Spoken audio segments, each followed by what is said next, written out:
बिस्मिल्लाहिर्रहमानिर्रहीम अस्सलाम वालेकुम दोस्तों। इस टाइम आप जुलदे प्यूँ एक गाँव की तरफ।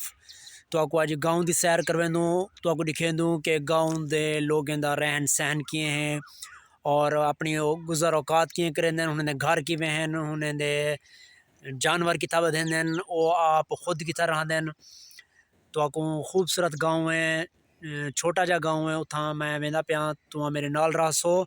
तो सारी वीडियो को लाजमी तो लाइक किया करो, सब्सक्राइब किया करो, कमेंट्स ज़रूर दिता करो और दसाया करो कि ये तो आपको वीडियो पसंद आई है या कहना या इन क्या खूबियन क्या खामियन, ये ज़रूर मेरे को दसाया करो कमेंट से।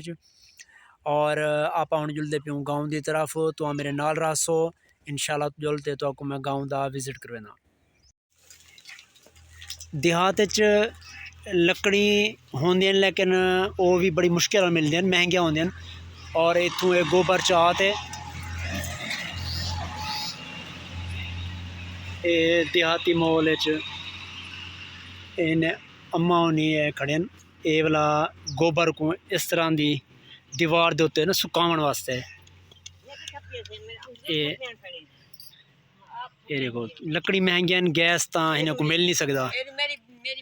ये देख लो, ये हूँ गोबर घर सुक्या पेन, ये भी सुक्या पेन और पिछू दीवार ते मेरी बैक साइड ते पियो कि दीवार ते भी ये गोबर सुका ते लकड़ी के तौर पर इस्तेमाल करेंगे, क्योंकि लकड़ी ने को मिल नहीं सकती महंगिया। गैस देहात होंदा क्या नहीं वालो, ये इन्हें को ये वारा खमदन के पकाऊँ इन सालन रोटी इन पकाइन। ये देहात दा माहौल, ये देहात ये माहौल होंदा है कि देहात ये जानवर बधी खड़े न लोग, और माशाल्लाह ये जानवर देख इन्होंने दे जानवर को ये शौक नाल पलेंदे और इन्हों की मेहनत भी है। इन जानवरों की उत्ते खर्चा भी करेंदे, उन्होंने मेहनत भी करेंदे। ये देहात दे विच एक बंदे फार्म बड़ी खड़े न, उत्थां ये जानवर पलेंदे खड़े न। माशाल्लाह बहुत ही पुरसकून माहौल है। और ये बाग अंबें दा और ये सामने बकरियां दा एक लश्कर आंदा पे, माशाल्लाह खूबसूरत बकरियां। और एक गाँव दे विच जेरे बकरियां भैंस गाय एक गाँव की खूबसूरती का बायस होंदन।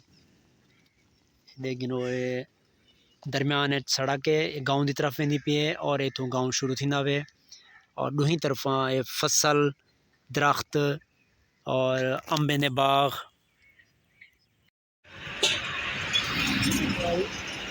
मकई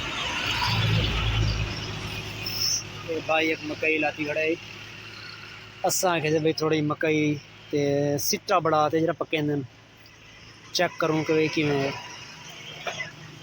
ये साग भी आ गया सारे इलाके च ना। अज इफ्तिताह करना पे बंदा ये साग, ये देख लो फ्रैश साग ते फ्रैश मकई। ये मकई हूँ अस घिंदे प्यूँ चेक करें अज बद पका ते देखो कि भाई ये किस तरह की बनती है। सड़क के किनारे बंदे ने लाता है स्टॉक रखा है, इन्हें साग दा मकई दा हर चीज़ फ्रैश रखी है। ये किन्नू लगे पे छोटे छोटे हैं कच्चे वाली, लेकिन लगे पे तले तले बच्चे वाला आमदन बच्चे खा वेंदन।